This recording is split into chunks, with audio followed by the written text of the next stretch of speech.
əbədi qalacaqlar. Ey İsrail oğulları!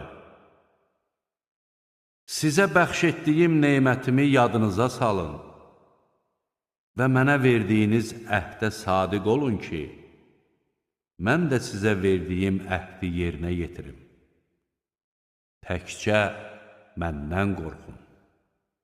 Sizdə olanı təsdiqləyici kimi nazil etdiyim Qur'ana iman gətirin və onu inkar edənlərin ən birincisi olmayın.